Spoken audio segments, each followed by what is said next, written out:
Hello එලුන් ඉතින් අද අපි කතා කරන්න යන්නේ විශේෂිත වූ ශාකයක් ගැන. ඉතින් මේ ශාකය මේ වෙනකොට දැඩි ලෙස වඳවීමේ තරජනට ලක් වෙච්ච ශාකයක්. ඉතින් මේ ගැන දැනටමත් කට්ටිය දන්නේ නැති මොකද්ද මේ කියලා. ඉතින් මිට කලින් දවස්වල ඒ කියන්නේ මිට කලින් මම වීඩියෝස් දෙක තුනක් ෂෝට් වීඩියෝස් දෙක තුනක් වගේ මේ ශාකය ගැන නෝමල් වීඩියෝස් ටිකක් දාලා තියෙනවා. ඉතින් අද කතා කරන්නේ මේ කෝන්තාලම් කියන ශාක විශේෂය. නැත්නම් කෝන්තාලම් කියනවා, ඊට පස්සේ මුහුදු දෙලුම් කියලා කියනවා. ඔයගේ නම් කිහිපයක් තියෙනවා. ඉතින් අපි මේ කෝන්තාලම් කියලා හඳුන්වමු. මේ ශාකයේ භාවිත තියෙනවා, සෑහෙන භාවිතෝගයක් තියෙනවා. අපි කලින් වීඩියෝස් වලදී ඒවා කතා කරේ නැහැ. අද අපි ඒ ඔක්කොම කතා කරනවා. ඉතින් channel එකට අලුත් එක්ක කෙනා අනිවාර්යෙන් subscribe කරලා ඉතින් වීඩියෝ like එකක් දාන්න, අනිවාර්යෙන් comment එකක් දාන්න. ඔයාලා අදහස් අනිවාර්යෙන් comment එකක් දාන්න. මේ වීඩියෝ එක ඔයාගේ යාළුවෝ ඔක්කොටම බලන්න share කරන්න. ඉතින් මම මේ short videos දාපු කාලවලදී පැල 50ක 60කට වඩා හදලා තිබ්බා. දැන් නම් එච්චර දැන් පැල ඉවරයි. ගොඩක් කට්ටිය දවස්වල මරන් ගියා. ඉතින් මේකේ මේ විස්තරය ඇතුළත් කරපු වීඩියෝ කරන්න පරක්කු උනේ. මම මේ ශාකය ගැන ගොඩක් විස්තර හෙව්වා. ඊට පස්සේ තමයි සම්පූර්ණ කම්ප්ලීට් කරගෙන මේ වීඩියෝ එක කරන්න හිතුවේ. ඉතින් ඒ දවස්වලදී භාවිත කරන පොඩි වීඩියෝ එකක් කරලා වැඩක් නැහැ. මොකද මේ ශාකය අපේ රටේ විතරක් නෙවෙයි, රටවල් කිහිපයක තියෙනවා. මම ඒව ගැන විස්තර කියන්නම්. ඉතින් ඒ රටවල් වල තියෙන භාවිත මොනවද, ඒ රටවල් වලදී මේ ශාකය යොදාගත්තේ කොහොමද, ඒ හැම එකක් ගැනම හොයලා තමයි අද අපි මේ කම්ප්ලීට් කරපු වීඩියෝ සම්පූර්ණ වීඩියෝ එක කරන්න හිතන් ඉන්නේ. හරි. ඉතින් මේකෙදි මම මේකේ විද්‍යාත්මක නම් සහ මේ ශාකය දැක ගන්න පුළුවන් අනිත් රටවල් මොනවද කියන විස්තර ඔක්කොම ඩිස්ක්‍රිප්ෂන් එකේ ටයිප් කරලා දාලා තියෙනවා. ඒතර ඔයගොල්ලන්ට ඒක කියවලා ඒක ගැන අයිඩියා එකක් ගන්න පුළුවන්. ඉතින් විශේෂයෙන්ම ලංකාව තුළදී කෝන්තාලම් කියන ශාකය යොදාගන්නේ ගොපුළු ගුලිය කියන බෙහෙත හදන්න. මොකද ගොපුළු ගුලිය හදන්න ගන්න ප්‍රධානම ඖෂධය තමයි මේ කෝන්තාලම් කියන ශාකයේ ගෙඩියේ ඇටවල මදේ. ඉතින් ගොඩක්ම දෙනා කෝන්තාලම් කියන ශාකය අඳුරන්නේ ඔය ගොපුළු ගුලිය හදන නිසා. ඊට අමතරව තව සෑහෙන භාවිතෝගයක් මේ ශාකයේ තියෙනවා. ඉතින් අපි අද ඒ ඔක්කොම කතා කරනවා.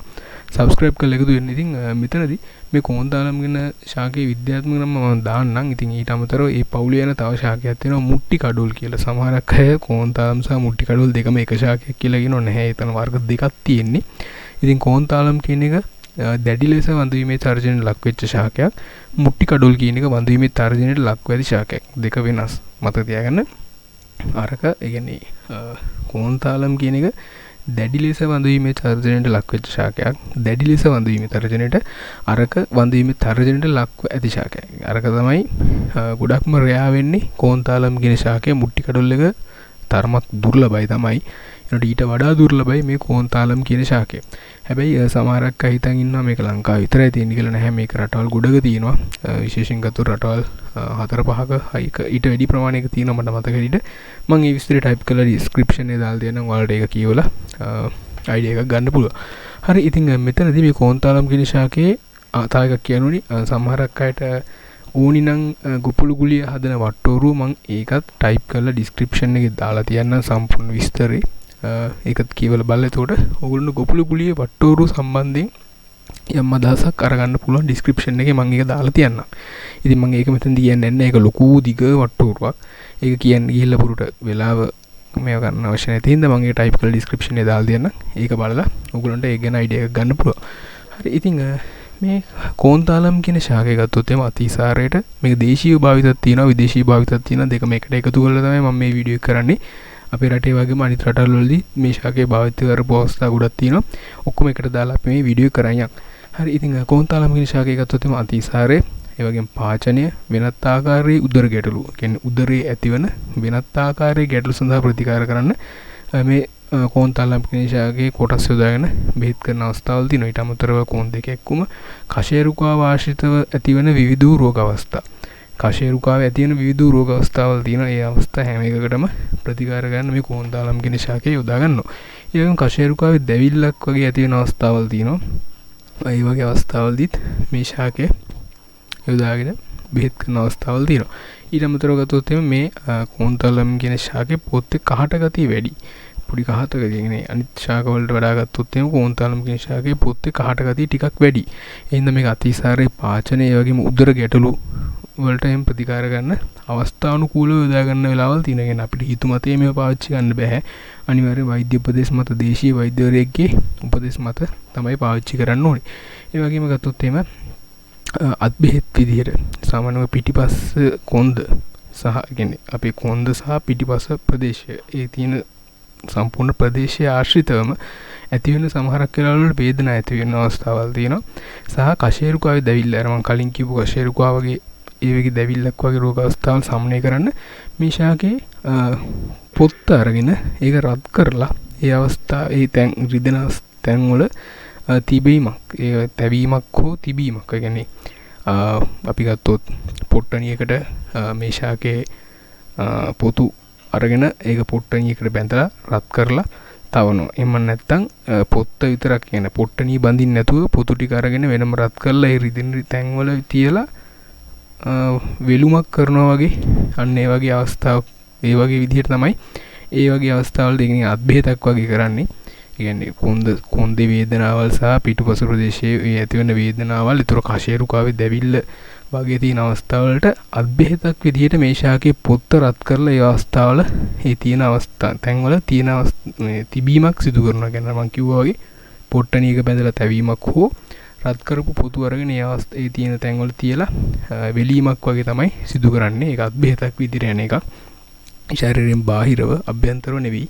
තව ගත්තොත් මේ ශාකයේ අනිත් රටවල තියෙන අනිත් රටවල ඒගොල්ලොන්ගේ සාම්ප්‍රදායික වෙදකම් වලදී ශරීරයේ සෞඛ්‍ය නිසි ආකාරයෙන් ශරීරයේ සෞඛ්‍ය නිසිලෙස ක්‍රමානුකූලව පවත්වා ගන්න සහ ශරීරයේ ශක්තිය වැඩි කරගන්න මේ ශාකයේ ලපටි කොළ ආහාරයට අරගන්නවා කියලාත් සඳහන් වෙලා දිනවා. ඒක අපේ රටේ භාවිතයක් නෙවෙයි අනිත් රටවලදී මේ ශාකයේ ලපටි කොළ ආහාරයට ගැනීම සිදු කරලා දිනවා. ඒක විස්නායු රෝග සඳහා මේ ශාකයේ කොටස් යොදාගෙන බෙහෙත් කරන අවස්ථාවල් තියෙනවා. ඒකම ආයුර්වේදයේදී ප්‍රධාන වශයෙන් මේ ශාකයේ යොදාගෙන රෝග අවස්ථා 12කට ප්‍රතිකාර කරනවා කියලා සඳහන් වෙලා තියෙනවා. ඉතින් අපි මේ 12ත් මොනවද කියලා බලමු. ඊට අමතරව මේ කියපු රෝග අවස්ථා 12 සහ අනිකුත් විස්තර ඔක්කොම සහ ගොපළු ගුලිය වට්ටෝරුවත් එක්ක මම ඩිස්ක්‍රිප්ෂන් එකේ දාලා දෙනවා. ඒක ඔයගොල්ලන්ට ඒක කියවලත් අයිඩියා එකක් ගන්න පුළුවන්. ඉතින් පාචනය වගේ ගත්තොත් මේ අවස්ථාවලට මේ ශාකයේ පොතු සහ ගෙඩිවල කහට යොදාගෙන බෙහෙත් කරන අවස්ථාවල් තියෙනවා. අතිසාරය ගත්තොත් අතිසාරය වගේ අවස්ථාවල් මේ ශාකයේ පොත්තේ තියෙන පොත්ත අරගෙන සාම්ප්‍රදායිකව ඒගොල්ලන්ගේ තියෙන සාම්ප්‍රදායිකව එක එක රටවල් වලදී මේ ශාකයේ කොටස් යොදාගන්න විදි වෙනස් වෙන්න පුළුවන්. ඒකට ගන්න කොටස් එකයි. අතිසාරය වගේ අවස්ථාවල් මේ ශාකයේ පොත්තෙන් තමයි ඒ අතිසාර කියන අවස්ථාවලට ප්‍රතිකාර කරන්න ගන්නේ. ඒ වගේම ආමාශයේ තියෙන ආබාධ වලට ගෙඩි සහ පොතු අරගෙන ආමාශ ආබාධ කිව්වම ආමාශයේ තියෙන සියලුම ආබාධ වලට මේ ශාකයේ පොතු සහ ගෙඩි අරගෙන බෙහෙත් කරන අවස්ථාවල් තියෙනවා. ඊට අමතරව අක්මාවේ ආබාධ වගේ තියෙන අවස්ථාවවලදී බීජ සහ පොතු තමයි අරගන්නේ අක්මාවේ ආබාධ වලට ප්‍රතිකාර කරන්න. ඒ වගේම දියවැඩියා වගේ අවස්ථාවල මේ ශාකයේ බීජ තමයි කියන්නේ ගෙඩිය ඇතුලේ තියෙන ඇට මේකේ තියෙන බීජ තියෙන ටික ඒ මට පොත් අයින් කරලා ඇතුලේ තියෙන මදේ තමයි දියවැඩියා අවස්ථාවල ප්‍රතිකාර කරගන්නේ. හැබැයි විස මැරීමක් සිදු කරන්න ඕනි. ඒව ප්‍රතිකාර වලට කරන්න තියෙන හින්දා තමයි කිව්වේ මේ අනිවාර්යයෙන් දේශීය වෛද්‍යවරුන්ගේ දැනුම මත පාවිච්චිට ගන්න ඕනි කියලා. මේ කියන්නේ අනිත් රටවලදී භාවිත එක්ක තමයි මම මේ වීඩියෝ එක කරන්නේ. මම මුලදී ඉගෙන කිව්වා. බීජ සාමාන්‍යයෙන් මේකේ බීජවල විසක් අන්තර්ගත වෙනවා. විස මරලා තමයි විස මැරීම් සිදු කරනවා. පාරම්පරිකව ඒව තියෙනවා එක එක විදි මොහරි විස තියෙන ශාකයක් තියෙනවා නම් ඒ විස මැරීමක් සිදු කරලා තමයි ඖෂධ සඳහා යොදා ගන්න අවස්ථාවල් තියෙන්නේ. ඉතින් උණ වගේ අවස්ථාවල මේ ශාකේ කොළ සහ පොතු අරගෙන බෙහෙත් කරන අවස්ථාවල් තියෙනවා. මොනවාරි දැවිල්ලක් වගේ තියෙන අවස්ථාවලදී මුල් සහ කොළ අරගෙන බෙහෙත් කරන අවස්ථාවල් තියෙනවා. රූමැටික් රෝග අවස්ථාවල මේ ශාකයේ මුල් වල සාරය අරගෙන බෙහෙත් කරන අවස්ථාවල් තියෙනවා. සමය ආසාදන කියන්නේ දද කුෂ්ඨ තුවාල වගේ තියෙන සමය ආසාදනවලදී මේ ශාකයේ කොළ සහ පොතු යොදාගෙන බෙහෙත් කරන අවස්ථාවල් තියෙනවා. විවිධ තුවාල ශරීරයේ තියෙන තුවාල වලට ප්‍රතිකාර කරන්නත් මේ ශාකයේ කොළ සහ පොතු අරගෙන බෙහෙත් කරන අවස්ථාවල් තියෙනවා. ඒ වගේම දත් කැක්කුම් වගේ තියෙන අවස්ථාවලදී සාම්ප්‍රදායිකව මේ ශාකයේ පොත්ත භාවිතා කරන අවස්ථාවල් ඒ රටවල වෙදකම් වලදී අපිට බලා ගන්න පුළුවන්. ඒ වගේම පරපෝෂිත ආසාදන වගේ අවස්ථාවලදී මේ ශාකයේ සම්පූර්ණ සාරයම අරගෙන බෙහෙත් කරන අවස්ථාවල් තියෙනවා. විශේෂයෙන්ම බඩවැල් පණුවන් ඒ වගේ අවස්ථාවල් වලදී මේ ශාකයේ සම්පූර්ණ සාරයම අරගෙන බෙහෙත් කරන අවස්ථාවල් තියෙනවා. හැබැයි ඒවට අනිවාර්යෙන් නිසි වෛද්‍යවරයෙක්ගේ අනුදැනුම මත තමයි පාවිච්චි කරන්න ඕනි. ඊට අමතරව ගත්තොත් විෂ මාළු කියන්නේ සමහරක් මාළුන්ගේ තියෙනවා ශරීරයට අහිතකර විෂවල්. ඒවා අපි දන්නේ නැතුව සමහරක් වෙලාවට ආහාරයට එකතු කරලා විවිධ ආසාත්මිකතා ඇති වෙන්න පුළුවන්. එන්නේ වගේ අවස්ථාවල ප්‍රතිකාර කරන්නත් මේ ශාකයේ කොටස් යොදා ගන්න අවස්ථාවල් තියෙනවා. ඊට අමතරව ගත්තොත් මධ්‍යසාර විෂ වීම වලදී ඒවට ප්‍රතිකාර කරන්නත් මේ ශාකයේ යොදා ගන්න අවස්ථාවල් තියෙනවා. කොලරාව අතිසාරය වගේ දේවල් රෝග අවස්ථාවලට ප්‍රතිකාර කරන්නත් මේ ශාකයේ මුල් යොදාගෙන බෙහෙත් කරන අවස්ථාවල් තියෙනවා. ඉතින් ඊට අමතරව දේශීයව ගත්තොත් එම අලීන් සඳහා කරන ප්‍රතිකාරම වලදී අලි වෙදකම් කියන අවස්ථාවලදී විශේෂයෙන්ම ගත්තොත් එම පණු කැවිලි කරප්පන් කියන අවස්ථා පාණ්ඩුව අරුචිය වගේ ඒ වගේ අවස්ථාවලදී අලින්ගේ පණු කැවිලි කරප්පන් පාණ්ඩුව අරුචි වගේ කියන අවස්ථාවලදී නස්නයක් විදියට මේ කෝන්තාලම් කියන ශාකය යොදාගෙන අලීන්ට ප්‍රතිකාර කරන අවස්ථාවල් දේශීය අලි වෙදකම් වලදී අපිට බලා ගැනීමේ හැකියාවක් තියෙනවා. ඉතින් ගොපළු ගුලිය හදන විදිහ ගැන සහ ඒ අදාළ වට්ටෝරුව මම ඩිස්ක්‍රිප්ෂන් එකේ දාලා තියන්නම්. ඒතර ඕගොල්ලන්ට ඒක කියවලා ඒ ගැන අයිඩියා එකක් අරගෙන ඕනනම් සේව් කරගෙන ස්ක්‍රීන්ෂොට් එකක් හරි ගා ගන්න පුළුවන්. එහෙම ගල්ලා ඒක ඔයගොල්ලෝ සේව් කරගන්න පුළුවන්. මම ඒක ඩිස්ක්‍රිප්ෂන් එකේ දාලා තියන්නම්. හරි එහෙනම් ඉතින් අපි මෙතනින් මේ වීඩියෝ ඉවර කරනවා. අද අපි කතා කරේ කෝන්තාලම් කියන ශාක විශේෂය ගැන. මේක දුර්ලභ ශාකයක්. සමහරක් අය කියනවා රට ඇතුලේ මේක හදන්න බෑ, මුහුදු වතුර ඕනේ, මුහුදු වැලිය ඕනේ. ඔයගේ ගොඩක් ප්‍රශ්න තියෙනවා. එහෙම කිසිම ප්‍රශ්නයක් නැතුව මේ ශාකය රට ඇතුලේ වවන්න පුළුවන් කඩොලාන විශේෂයක්. රට ඇතුලේ මේ වෙනකොට මම පැල 50කට එහා හදලා බෙදලා දීලා තියෙනවා. දැන් නම් පැල නැහැ.